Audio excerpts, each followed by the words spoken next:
Hi, California Federation of Republican Women. My name is Rebecca Kleefisch, and I am the former Lieutenant Governor of the great state of Wisconsin. And so I will try very hard over the course of my talk with you today to avoid any discussion of rivalries on football, milk, or cheese. In fact, just to show how much I appreciate you, I wore my Golden State jacket today, although there is perhaps one more purpose behind me choosing the color gold.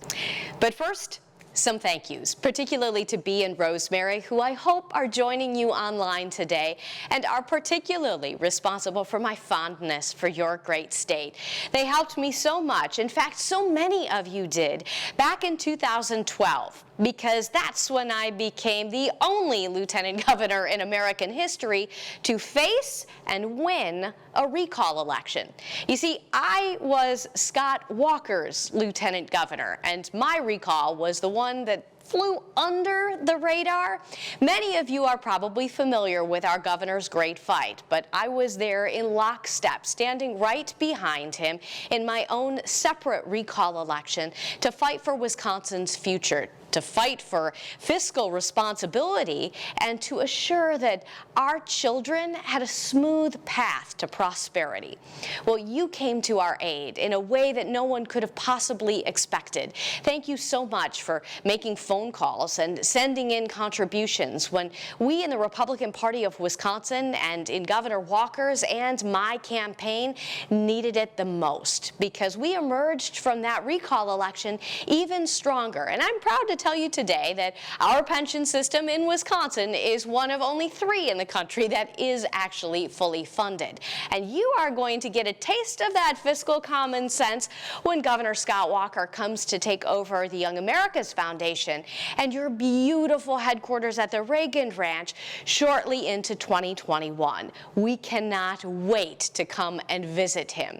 The Reagan Ranch is one of my favorite places to visit in all of California, although my husband would beg to differ, as he is a graduate of Pepperdine University in Malibu. But friends, I did not come to your computer screens today to talk to you about Malibu or Santa Barbara. In fact, I wanted to talk to you about all of California's history and its women, like Ellen Van Valkenberg, who in 1871 sued the county clerk of Santa Cruz because he would not let her vote under the 14th Amendment, under which she believed she was considered an American citizen. Kind of like Susan B. Anthony, who also was arrested for voting while female. You see, the history of women's suffrage, ballot box equality, is celebrated countrywide this year. Though California was a little bit quicker to the charge than the rest of us were, you were in fact 6th in the nation to allow women equal voting rights. In fact, all of America celebrates the 19th Amendment this August for its 100th anniversary. And what an incredible centennial to celebrate, incidentally, during the RNC. Now, while I am not a women's history scholar, I did start the Women's Suffrage Centennial Commission. That is the small federal agency charged with assuring that there is a proper recognition of the centennial of the 19th Amendment. So I do know a little bit about what we get to celebrate, and even scholars themselves will actually argue about when the true beginning of the women's suffrage movement occurred here in the United States of America. See, some people will actually say it was at the inception of our great country, 1776. Abigail Adams entreating her husband John, not yet President of the United States, on his way to the Constitutional Convention to, quote, remember the ladies, as his ancestors had not. Well, we all know how that story ended. John forgot the ladies, and women's voting rights equality did not get written into the United States Constitution. But back in 1848 was what many scholars believed to be the formal beginning of the women's suffrage movement. That's when, in Seneca Falls, New York, Elizabeth Cady Stanton and the great Republican orator Frederick Douglass were part of the first ever Women's Rights Convention. Elizabeth Cady Stanton Stanton and Frederick Douglass, and later Susan B. Anthony became the early leaders of the women's suffrage movement. Incidentally, Susan B. Anthony was not even at that first ever women's rights convention, but there were many people who were unexpected. It was at a small church, a meeting place that they didn't expect to be packed by any stretch of the imagination, but so many people turned out in order to sign Elizabeth Cady Stanton's what's now called Declaration of Sentiments, which was based on the Declaration of Independence. Many people signed, basically putting their names to the plea for women to have equal rights at the ballot box. But then, days later, many people peeled their names right back off of that list. Why would they take their names off of the Declaration of Sentiments asking for women's equal voting rights? Well, they faced quite a bit of criticism. It's perhaps hard to believe today, but even other women were the anti-suffragists, vocal critics of women demanding ballot box equality, their right to vote. But Susan B. Anthony, Frederick Douglass, and Elizabeth Cady Stanton were undeterred. And in fact, the women's suffrage movement began to gain a head of steam. Donors came on board in order to support the newsletters and newspapers. They began to give more speeches, and their writings became more popular. Susan B. Anthony, who was a known Republican, was also known to promote some of the most important reasons for women's suffrage. They cared deeply for their fellow man. Not that the men of this country did not, but the mothers, daughters, sisters, and wives of America really sought to protect the children and the women workers who were assuring that this country continued to function even during what became almost a shutdown of the women's suffrage movement during the American Civil War. Many of the women who were huge participants in this movement set their urge for women's equality at the ballot box aside in order to support the Union. Unfortunately, after the Civil War ended, there became a bit of a civil war between Susan B. Anthony, Elizabeth Cady Stanton, and Frederick Douglass. Douglass, who was a known women's rights man and was one of the speakers, remember, at the Seneca Falls Convention, urged for the passage of the 15th Amendment to include black men and their ability to vote. Susan B. Anthony and Elizabeth Cady Stanton were absolutely incensed that their friend would put one group in front of another. But Frederick Douglass' argument actually makes a lot of sense. If the doorway to the ballot box is only so wide enough to allow one group to go before another, Frederick Douglass argued that if white women were in life or death danger, like black people were at the time, then most certainly they would have the argument to go first. Unfortunately, the United States of America, just post-Civil War, was a dangerous place for people who were former slaves. And Frederick Douglass argued that the 15th Amendment would guarantee black men the protection to elect leaders who would assure that they could go about their daily lives. It's an ugly part of American history, but we know that Stanton and Anthony took some money from an avowed white supremacist in order to continue publishing their works and in order to continue to make sure that women achieved equality. At the same time, Frederick Douglass saw the passage of the 15th Amendment and continued to campaign for women's rights.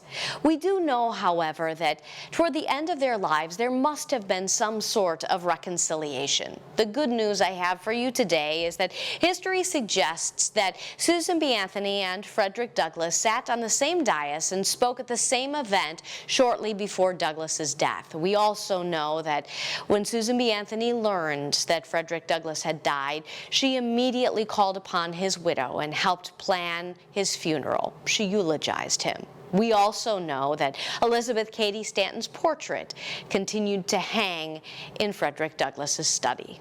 But if those things tell you about the passage of the 15th Amendment, what about the 19th, the one that we're actually celebrating a century of? Well, we know that Elizabeth Cady Stanton, Frederick Douglass, of course, and Susan B. Anthony did not live to see the fruits of their labor. However, new leaders came on board. Alice Paul, with her guerrilla marketing tactics, and Carrie Chapman Catt, just like my washer and dryer, born in Ripon, Wisconsin, and in fact, just like the Republican Party. So many of the early suffrage activists were, in fact, Republicans. So as I mentioned, Carrie Chapman Catt, born in Ripon, Wisconsin, later moved to Iowa and assured that there would be a winning plan. She basically established a women's lobbying corps for state legislatures all across America. She wanted to make sure that these women knew everything about their legislators. These women knew these legislators' hobbies and their wives' names. They were really terrific lobbyists. Alice Paul, however, took a decidedly different tack. She wanted to focus on Washington, D.C., and at the time, Congress and President Woodrow Wilson. She was the one who assured there was that massive Washington, D.C. parade. She was the one who established those silent sentinels, the first ever protesters, picketers of the White House. These women, perfectly legally, would silently hold up their picket signs that spoke directly to the president, but also captured the hearts and minds of America as they made it into newspapers everywhere. It was also Alice Paul's idea to have women parade state by state with incredible pageantry in that huge suffrage parade down Pennsylvania Avenue. We also know that many of those women were harassed by men who found it completely inappropriate that they were parading or asking for the vote at all. Some of the silent sentinels, in fact, were arrested, not only when they picketed the White House, but also when they burned the president's speeches, even himself in effigy at a park nearby. They were thrown in the D.C. jail and one other place called the Occoquan Workhouse. They were winning the hearts of America. And in fact, shortly thereafter, in May and June of 1919, the United States Congress passed the 19th Amendment. Now, in order to add an amendment to the United States Constitution, it must be ratified after Congress passes it by 3/4 of the state legislatures. Now, it was on a race for ratification all across the United States. There were 3 legislatures that we know now were desperate to be number 1 on that very first day. Wisconsin and Illinois and Michigan all went to the floor. Interestingly enough, Illinois telegraphed that they had ratified. Wisconsin legislators got the memo, and they finally got down to work. One suffrage advocate named Ada James, whose father, David James, was a former state senator, said that there were Democrats playing politics on the floor of the state legislature. Imagine that, Democrats playing politics on a floor of a state legislature. When they got the telegraph that Illinois had ratified, they finally got their act together and they passed it. At that point, Wisconsin and Illinois were essentially in a foot race. Who could get their paperwork to Washington, D.C. the fastest? Now remember, this is 1919 transportation. Ada James' father, who was in his 70s at the time, was chosen to be the messenger to Washington, D.C.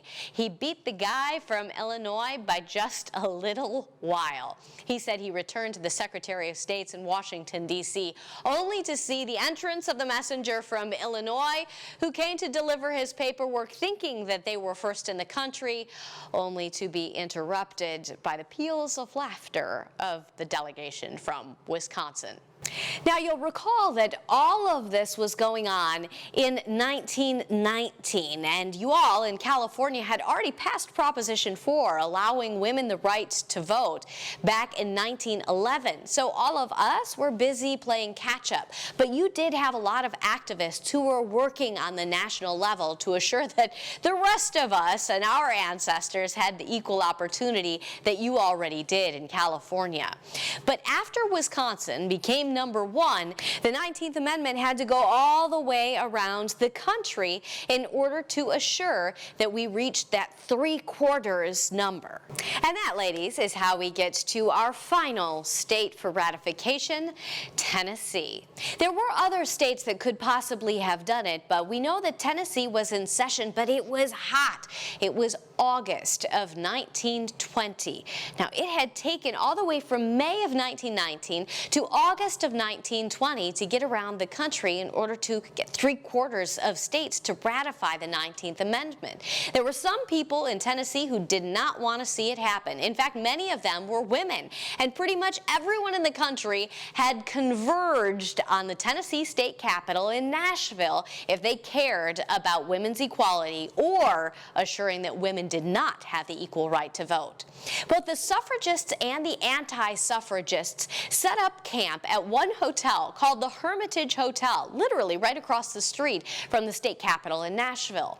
Now, they all had on those white dresses, as you saw, were so commonly worn at the time. Some of them had those votes for women's sashes and the beautiful hats, and almost all of them had roses on their dresses. And the male supporters had roses on their lapels. You see, the anti-suffrage movement had chosen red roses as a way of essentially marking their territory. The suffragists, those who wanted ballot box equality for women, wore yellow roses on their dresses and urged their male supporters and legislators to do the same on their lapels. Finally, August 18th, imagine the heat, because no air conditioning, don't forget, and the floor of the assembly, the legislature, the House must have been tremendously fragrant because so many lobbyists and activists had gathered in the gallery in order to watch the vote go down. We know the Speaker of the House, Seth Walker, was against women's right to vote. A tabling amendment had failed, which means 48 to 48, they had to do something. And so Seth Walker, believing he had the votes, decided to call the roll. Those who were in the gallery must have looked upon the floor with great tension, believing the red roses at the time to outnumber the yellow, and one by one, the red rose wearers on the floor voted no against women's right to vote. One by one, the yellow, the golden rose wearers voted yes in order to assure women's equality. Until finally, the roll rested on one young man. And I do mean young, because Harry Byrne, state representative, was the youngest man who was a legislator in the room at the time. He was wearing a red rose, and he voted yes for women's right to vote. You see, under that red rose he had on his lapel, Harry Byrne had a letter just inside his breast pocket from his mother, Fab Byrne, urging him to vote for women's equality. Proof, my California friends, that your mother is always right.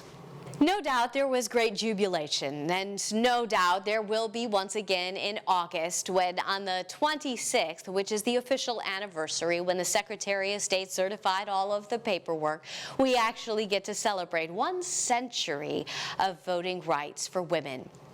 We know that allowed us so many opportunities in this country. Today, women make 85% of consumer household decisions in America. Women are 2,700 state legislators strong across our country. 31% of your state legislators are women. I'm proud to say that there are only 20 states left that have not elected a female governor. Wisconsin is one. California is 2. We should fix both of those situations, my friends. But we know that women today are 54% of the electorate, which means that we are going to be the ones who get our president across the finish line. And we need your help. Thank you so much for what you have already done. Thank you for what I know you will do. And may God bless you. And may God bless the great state of California.